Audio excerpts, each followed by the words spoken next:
Welcome to Storytime with Miss Rose. Today's story is The Gold Cadillac by Mildred D. Taylor. And this story is dedicated to Mrs. Karen Moxley's class and Miss Karen Moxley. So the background of this story is the novella The Golden Cadillac takes place around 1950. African Americans, especially those living in the South during this time, continued to be treated unfairly. Experiences like the one the family in this story has when entering Mississippi outraged blacks and many whites during the civil rights era of the mid-1950s and 1960s. Many people demanded changes in the laws across the nation. Now, I'm originally from the North, and this story takes place in the South, and that's where I live now, in the South. Okay, so the reading focus, I don't know if this is the one that Miss Karen signed you, but the reading focus is how do you predict Lois, Wilma, and their mother will feel about the new Cadillac? So here we go. My sister and I were playing out on the front lawn when the gold Cadillac rolled up and my father stepped from behind the wheel. We ran to him, our eyes filled with wonder. "Daddy, whose Cadillac?" I asked. And Wilma demanded, "Where's our Mercury?" My father grinned. "Go get your mother and I'll tell you all about it." "Is it ours?" I cried. "Daddy, is it ours?" "Get your mother," he laughed, "and tell her to hurry." Wilma and I ran off to obey, and Mr. Poindexter next door came from his house to see what this new Cadillac was all about. We threw open the front door, ran through the downstairs front parlor and straight through the house to the kitchen where my mother was cooking and one of my aunts was helping her. "Come on, Mother dear," we cried together. "Daddy, say come on out and see this new car." "What?" said my mother, her face showing her surprise. "What are you talking about?" "A Cadillac!" I cried. "He said hurry up," replied Wilma. So what do y'all think so far? How do they feel about the car? Okay, so as we continue to read, this is vocabulary selection. Vocabulary, the word unison has to do with togetherness. Look up other words beginning with uni, U-N-I, in the dictionary. What do they have in common? All right, and then also read and discuss, comprehension. What has the author set up for us? So let's continue to read.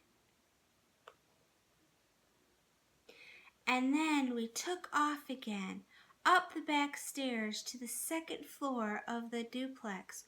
Running down the hall, we banged on all the apartment doors. My uncles and their wives stepped to the doors. It was good. It was a Saturday morning. Everybody was home. "We've got us a Cadillac! We've got us a Cadillac!" Wilma and I proclaimed in unison.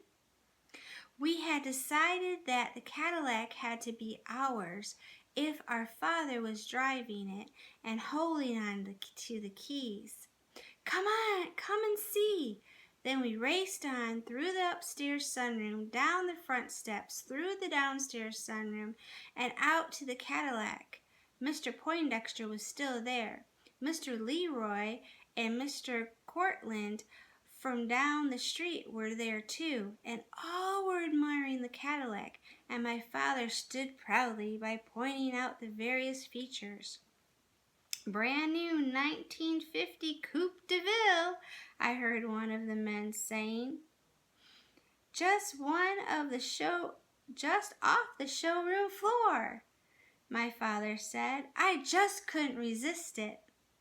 My sister and I eased up to the car and peeked in. It was all gold inside. Gold leather seats, gold carpeting, gold dashboard. It was like no car we had owned before. It looked like a car for rich folks. "Daddy, are we rich?" I asked my father. My father laughed. So in unison, the same words spoken at the same time. All right, you go to the next page, and it says literary focus. Selection vocabulary. By now you know that Lois is the main character of this novella. What information have you already learned about her? Okay. Read and discuss. Comprehension. What does the author show us about the relationship between the sisters and their father? All right, so let's read some more. Keep those in mind. "Daddy, it's ours, isn't it?" asked Wilma, who was older and more practical than I. She didn't intend to give her heart too quickly to something that wasn't hers. "You like it?" "Oh, Daddy, yes." He looked at me. "What about you, Lois?" "Yes, sir." My father laughed again. "Then I expect I can't much disappoint my girls, can I? It's ours all right." Wilma and I hugged our father with our joy. My uncles came from the house, and my aunts carrying their babies came out too. Everybody surrounded the car and oohed and ahed. Nobody could believe it. Then my mother came out. Everybody stood back grinning as she approached the car. There was no smile on her face. We all waited for her to speak. She stared at the car, then looked at my father, standing there as proud as he could be. Finally she said, "You didn't buy this car, did you, Wilbert?" "Gotta admit, I did. Couldn't resist it. But what about our Mercury? It was perfectly good." "Don't you like the Cadillac, Dee?" "That Mercury wasn't even a year old." My father nodded. "And I'm sure whoever buys it is going to get themselves a good car, but we've got ourselves a better one. Now stop frowning, honey, and let's take ourselves a ride in our brand new Cadillac." My mother shook her head. "I've got food on the stove," she said, turning away, walked back to the house. There was an awkward silence, and then my father said, "You know, Dee never did much like surprises.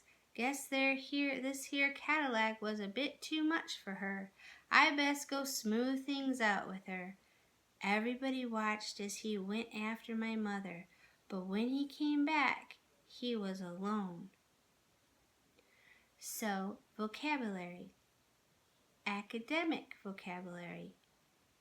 Interpret means to understand or find out the meaning of.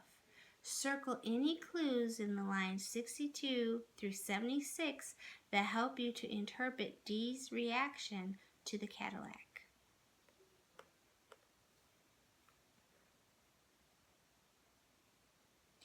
"Well, what'd she say?" asked one of my uncles. My father shrugged and smiled. "Told me I bought this Cadillac alone. I could just ride it alone." So, to read and discuss comprehension. What's going on with Dee in this scene? Read and discuss comprehension. What does Lois mean by "I could see from my mother's face she had not come around.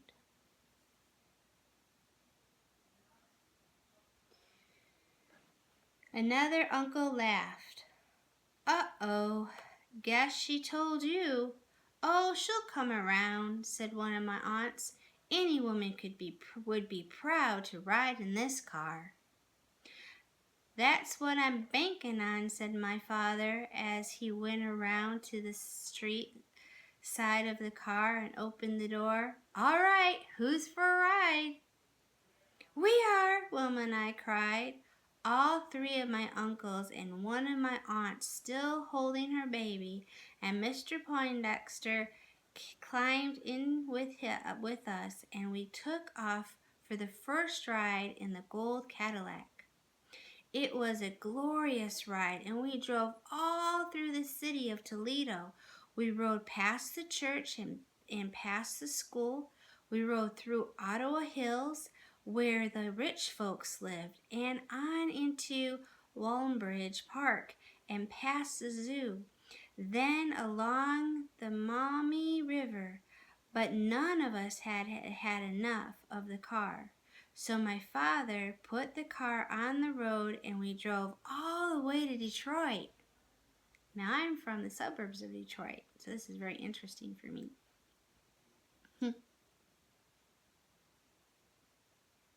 We had plenty of family there, and everybody was just as pleased as could be about the Cadillac.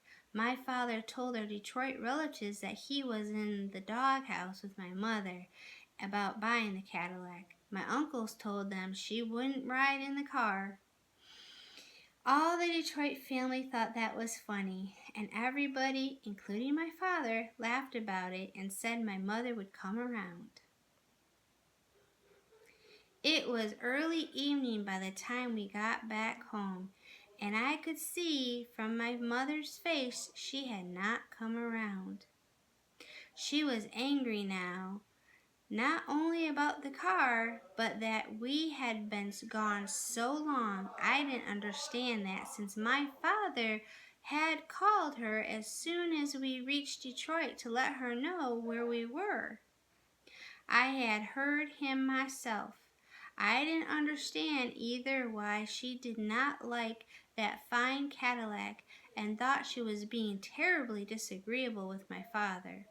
That night, as she tucked Wilma and me in bed, I told her that too.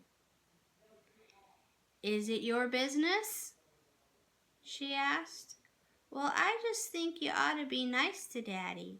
I think you ought to ride in that car with him. I'm sure it'll make him happy. Okay, so for our next section, reading focus is predict whether or not the father will keep the new Cadillac. Explain your answer. Also comprehension, what does this segment show us about Dee's anger towards the Cadillac purchase? Here we go. I think you ought to go to sleep, she said, and she turned out the light. Later, I heard her arguing with my father. We're supposed to be saving for a house, she said. We've already got a house, said my father. But you said you wanted a house in a better neighborhood. I thought that's what we both said. I haven't changed my mind. Well, you have a mighty funny way of saving for it then. Your brothers are saving for houses of their own, and you don't see them buying new cars every year. Well, we'll still get the house, Dee. That's a promise. Not with new Cadillacs we won't, said my mother. And then she said a very loud good night, and all was quiet. The next day was Sunday. Everybody figured that my mother would be sure to give in and ride in the Cadillac. After all, the family always went to church together on Sunday, but she didn't give in. What was worse, she wouldn't let Wilma and me ride in the Cadillac either. She took us by the hand, walked past the Cadillac where my father stood waiting, and headed on toward the church 3 blocks away. I was really mad at her now. I had been looking forward to driving up to the church in that gold Cadillac and having everybody see. On most Sunday afternoons during the summertime, my mother, my father, Wilma, and I would go for a ride. Sometimes we just rode around the city and visited friends and family. Sometimes we made short trips over to Chicago and Peoria or Detroit to see relatives there, or to Cleveland, where we had relatives too, but we could also see the Cleveland Indians play. Sometimes we joined our aunts and uncles and drove in a caravan out to the park or to the beach. At the park or the beach, Wilma and I would run and play. My mother and my aunts would spread a picnic, and my father and my uncles would shine their cars. Caravan. Group of vehicles traveling together. Now we're by the section 150 and 160, and it says vocabulary. Selection vocabulary. What does the fact that the gold Cadillac leads the caravan on this day to tell you about the meaning of the car to Lois's family members? Also, how have these scenes added to what we know about Lois's father and mother? Okay, here we go. 150. But on this Sunday afternoon, my mother refused to ride anywhere. She told Wilma and me that we could go. So we left her alone in the big empty house, and the family cars, led by the gold Cadillac, headed for the park. For a while I played and had a good time, but then I stopped playing and went to sit with my father. Despite his laughter, he seemed sad to me. I think he was missing my mother as much as I was. That evening, my father took my mother to dinner down at the corner cafe. They walked. Wilma and I stayed at the house, chasing fireflies in the backyard. My aunts and uncles sat in the yard and on the porch, talking and laughing about the day and watching us. It was a soft summer's evening, the kind that came every day and was expected. The smell of charcoal and of barbecue drifting from the block, the sound of laughter and music and talk drifting from yard to yard were all a part of it. Soon one of my uncles joined Wilma and me in our chase of fireflies, and when my mother and father came home, we were at it still. My mother and father watched us for a while everybody else watched them to see if my father would take out the Cadillac, and if my mother would slide in beside him to take a ride. But it soon became evident that the dinner had not changed my mother's mind. She still refused to ride in the Cadillac. I just could not understand her objection to it. Though my mother didn't like the Cadillac, everybody else in the neighborhood certainly did. That meant quite a few folks too, since we lived on a very busy block. On one corner was a grocery store, a cleaners, and a gas station. Across the street was a beauty shop and a fish market, and down the street was a bar, another grocery store, the Dixie Theater, the cafe, and a drugstore. There were always people strolling to and from one of these places, and because our house was right in the middle of the block, just about everybody had to pass our house and the gold Cadillac. Sometimes people looked Sometimes people took in the Cadillac as they walked, their heads turning for a longer look as they passed. Then there were people who just outright stopped and took a good look before continuing on their way. I was proud to say that car belonged to my family. I felt mighty important as people called to me as I ran down the street. "Hey Lois, how's that Cadillac, girl? Riding fine?" I told my mother how much everybody liked that car. She was not impressed and made no comment. Comprehension. What does this segment show us about Lois? And then farther on, we're going to look about what does the conversation between Lois's father and his relatives show us about their life? Underline clues in the text. Since just about everybody on the block knew everybody else, most folks knew that my mother wouldn't ride in the Cadillac. Because of that, my father took a lot of good-natured kidding from the men. My mother got kidded too, as the women said if she didn't ride in that car, maybe some other woman would. And everybody laughed about it and began to bet on who would give in first, my mother or my father. But then my father said he was going to drive the car south into Mississippi to visit my grandparents, and everybody stopped laughing.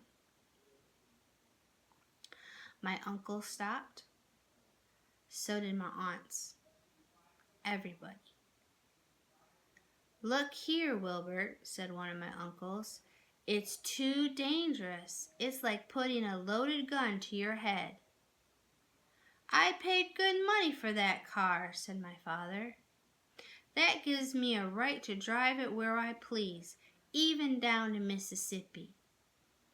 My uncles argued with him and tried to talk him out of driving the car south. So did my aunts, and so did the neighbors, Mr. Leroy, Mr. Cortland, and Mr. Pondexter. They said it was a dangerous thing, a mighty dangerous thing, for a black man to drive an expensive car into the rural South. Not much of those folks hate more than to see a northern Negro coming down there in a fine car, said Mr. Pondexter. They see those Ohio license plates, they'll figure you coming down uppity, trying to lord your fine car over them. I listened, but I didn't understand. I didn't understand why they didn't want my father to drive that car south. It was his. "Listen to me, Pondexter." "Wilbert," cried another uncle, "we might have found a war to free people are overseas, but we're not free here. Man, those white folks down south'll lynch you soon's look at you. You know that." Wilma and I looked at each other. Neither one of us knew what lynch meant, but the word sent shivers through us. We held each other's hand. Reading focus. Do you predict that Lois's father's attitude will change or remain the same once he arrives to the South? Why? Back to the story. Wilma and I looked at each other. Neither of us knew what lynch meant, but the word sent shivers through us.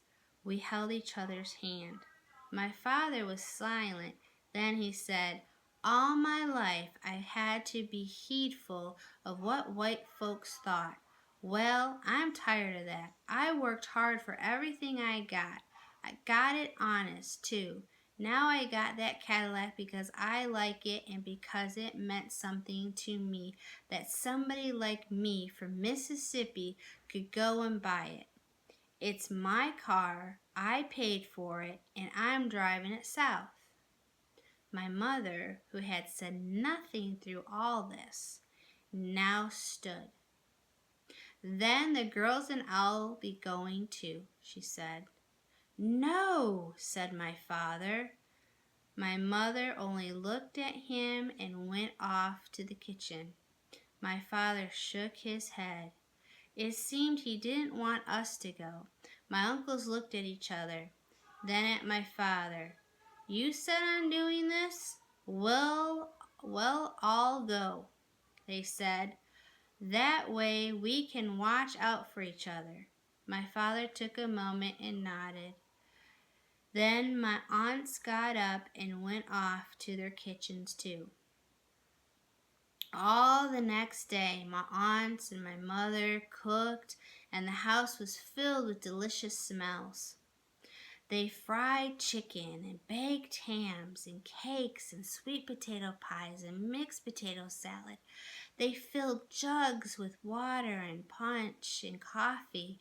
Then they packed everything in a huge picnic baskets, along with bread and boiled eggs, oranges and apples, plates and napkins, spoons and forks and cups.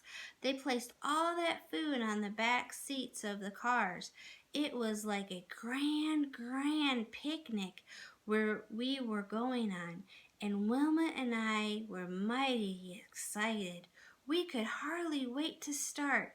My father, my mother, Wilma, and I got into the Cadillac. My uncles, my aunts, my cousins got into the Ford, the Buick, and the Chevrolet, and we rolled off in our caravan headed south. Though my mother was finally riding in the Cadillac, she had no praise for it. In fact, she said nothing about it at all.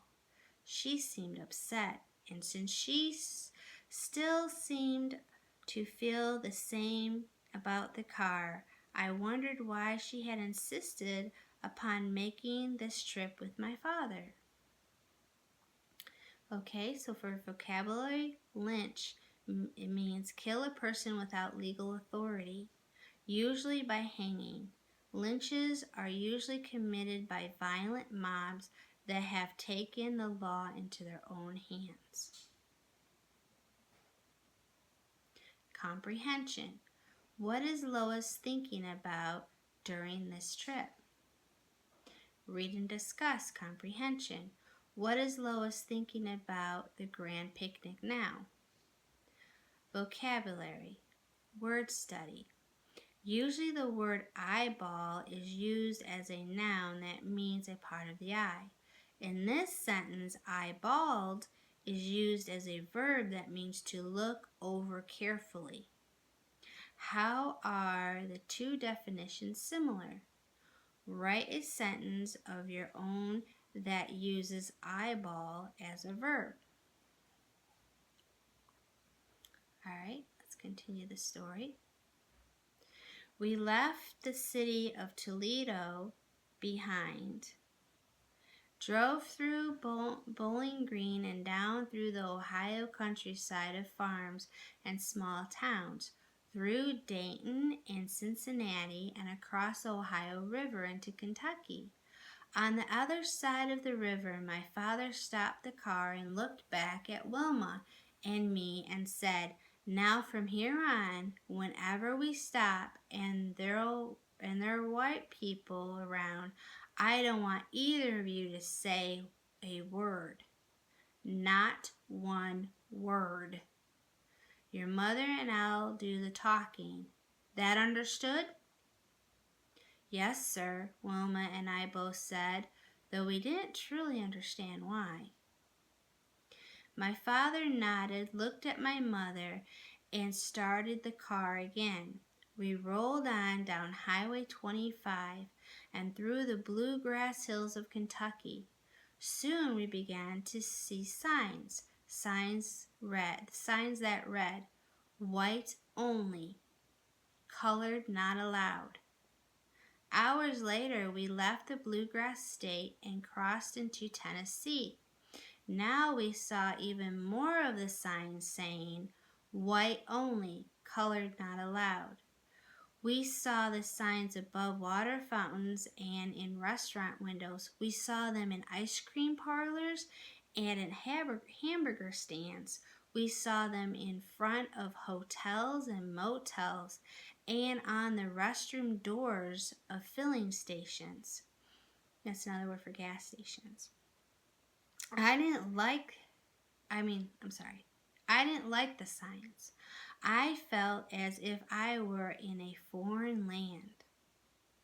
I couldn't understand why the signs were there, and I asked my father what the signs meant. He said they meant we couldn't drink from the water fountains. He said they meant we couldn't stop to sleep in the motels. He said they meant we couldn't stop to eat in the restaurant. I looked at the grand picnic basket and I had been enjoying so much. Now I understood why my mother had packed it. Suddenly, the picnic did not seem so grand. Finally, we reached Memphis. We got there at a bad time. Traffic was heavy and we got separated from the rest of the family. We tried to find them, but it was no use. We had to go on alone. We reached the Mississippi state line, and soon after we heard a police siren. A police car came up behind us. My father slowed the Cadillac, then stopped. Two white policemen got out of their car. They eyeballed the Cadillac and told my father to get out.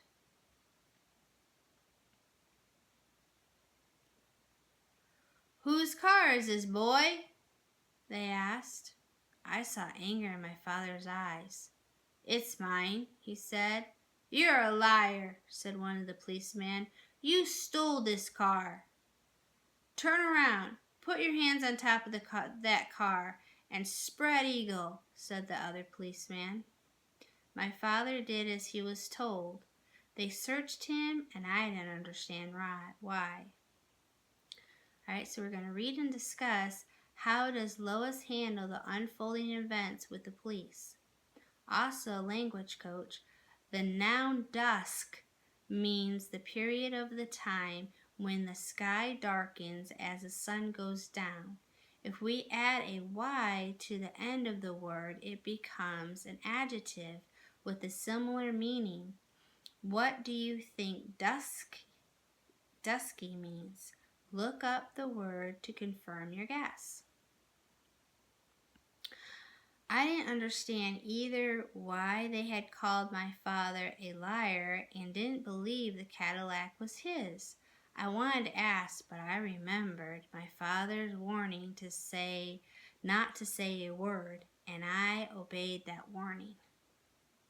The police told my father to get in the back of the police car. My father did. One policeman got back into the other policeman slid behind the wheel of our Cadillac. The police car started off. The Cadillac followed.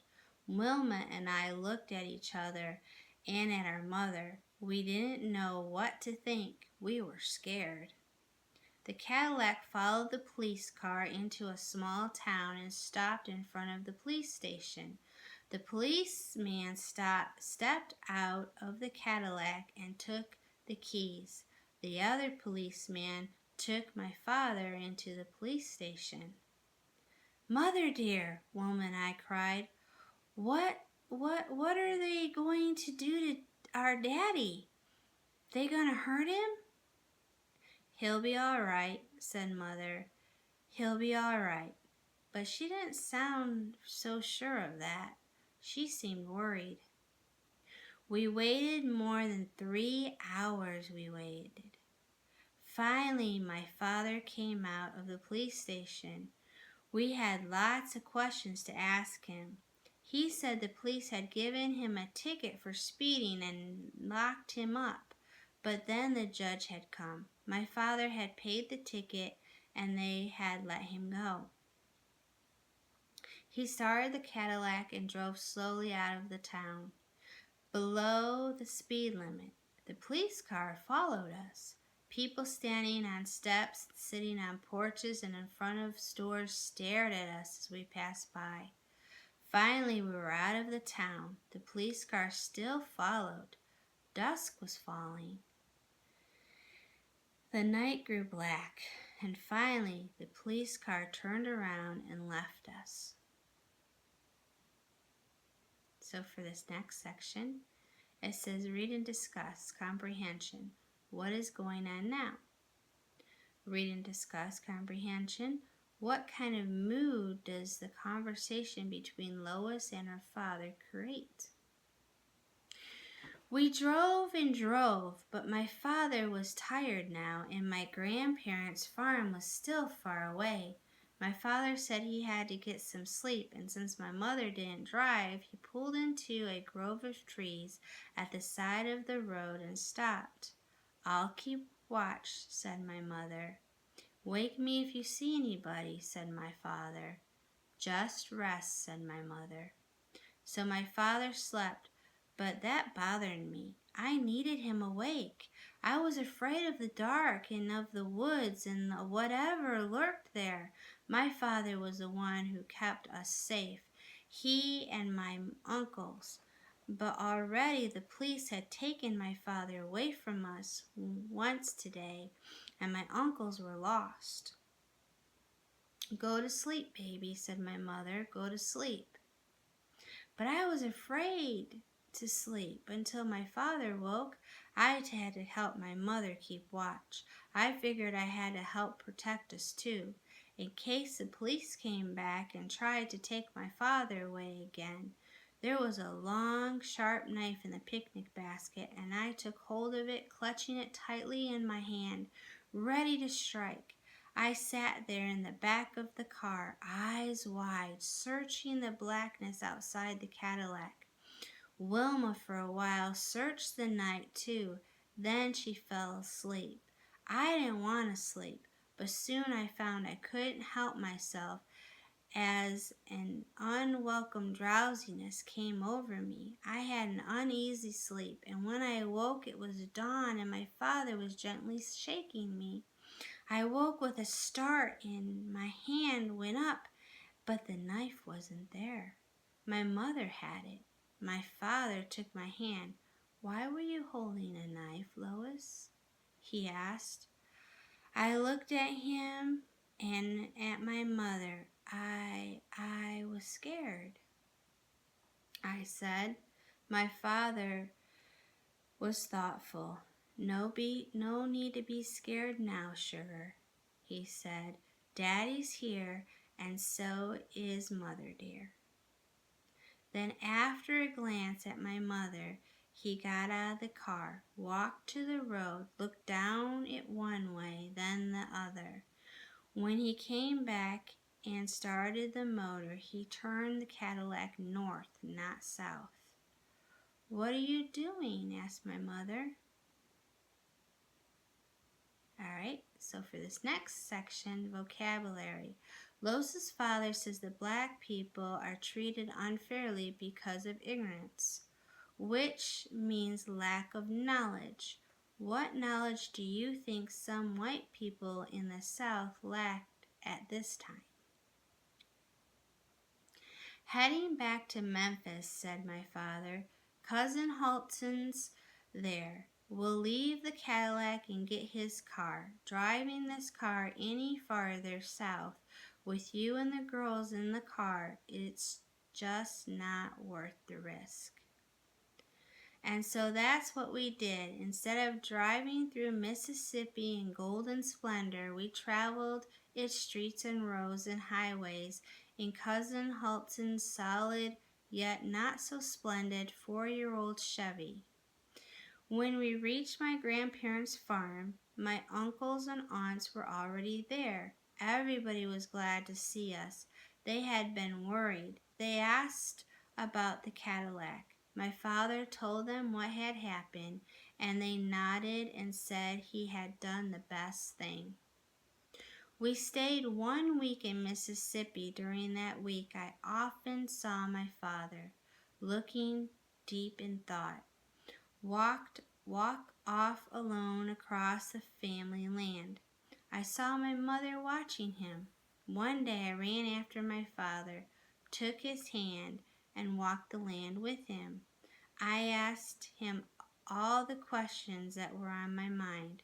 I asked him why the policemen had treated him that way they had, and why people didn't want us to eat in the restaurants or drink from the water fountains or sleep in the hotels. I told him I just didn't understand. My father looked at me and said that it was all that my father looked at me and said that it all was a difficult thing to understand, and he didn't really understand it himself. He said it all had to do with the fact that black people had once been forced to be slaves. He said it had to do with our skins being colored. He said it had to do with stupidity and ignorance. He said it had to do with the law that said we couldn't be treated like this here in the South. Reading focus. Have you had to adjust your prediction about whether the father will keep the car? Why or why not? Continue reading. And for that matter, he added, any other place in these United States where folks thought the same as so many folks did here in the South. But he also said, I'm hoping one day, though, we can drive that long road down here and there won't be any signs. I'm hoping one day the police won't stop us just because of the color of our skins and we're riding in a gold Cadillac with northern plates. When the week ended, we said a sad goodbye to my grandparents, and all the Mississippi family had headed in a caravan back towards Memphis. In Memphis, we returned Cousin Halton's car and got our Cadillac. Once we were home, my father put the Cadillac in the garage and didn't drive it. I didn't hear my mother say any more about the Cadillac. I didn't hear my father speak of it either. Some days passed, and then on a bright Saturday afternoon, while Wilma and I were playing in the backyard, I saw my father go into the garage. He opened the garage doors wide so the sunshine streamed in and began to shine the Cadillac. I saw my mother at the kitchen window staring out across the yard at my father. For a long time, she stood there watching my father shine his car. Then she came out across the yard to the garage, and I heard her say, Wilbert, you keep the car. He looked at her as if he had not heard. You keep it, she repeated, and turned and walked back to the house. My father watched her until the back door had shut behind her. Then he went on shining the car and soon began to sing. About an hour later, he got into the car, drove away. That evening, when he came back, he was walking. The Cadillac was nowhere in sight. Daddy, where's our new Cadillac? I demanded to know. So did Wilma. He smiled and put his hand on my head. Sold it, he said as my mother came into the room. But how come? I asked. We poor now? Okay, the next section, we're going to read and discuss comprehension. What's going on with the family and the Cadillac? Okay, continue to read. No, sugar, we've got more money towards our new house now, and we're all together. I figure that makes us about the richest folks in the world. He smiled at my mother, and she smiled too, and came into his arms. After that, we drove around in an old 1930s model A Ford my father had. He said he'd factory ordered us another Mercury, this time with my mother's approval. Despite that, most folks on the block figured we had fallen on hard times after such a splashy showing of good times. And some folks even laughed at us as the Ford rattled down around the city. I must admit that at first I was pretty much embarrassed to be riding around in that old Ford after the splendor of the Cadillac. But my father said to hold my head high. We and the family knew the truth.